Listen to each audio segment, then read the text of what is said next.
अघोरी विद्या तंत्रमंत्र वर्षा बंगल्यावर काय रेड्याची शिंग पुरली काय काय झालं याच्या चर्चा वदंता वेगवेगळ्या वर्तमानपत्र बातम्या कर्णोपकरणी अशा खूप सगळ्या चर्चा झाल्या।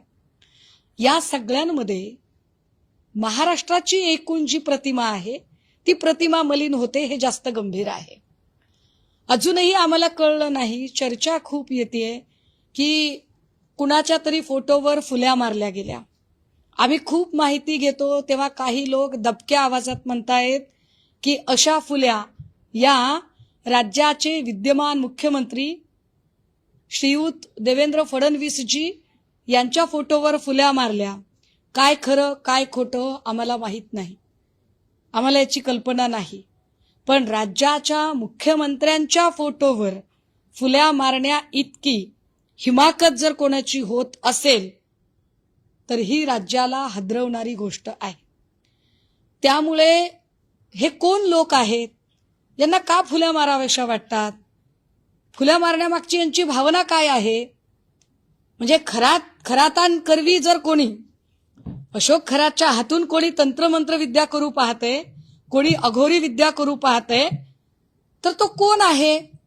असा कोण असेल की ज्याला काही फायदा होतोय? काय नेमकं हे घडत होतं?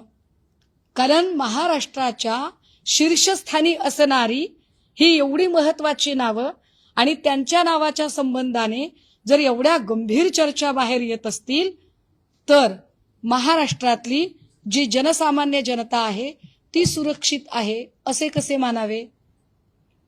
त्यामुळे SIT जर तपासाला वेग घेत नसेल तर या प्रकरणामध्ये अगदी CIDचा समावेश व्हावा असं आमचं म्हणणं आहे। कारण SIT अजूनही चाकणकरांना अजूनही चौकशीला बोलावत नाही।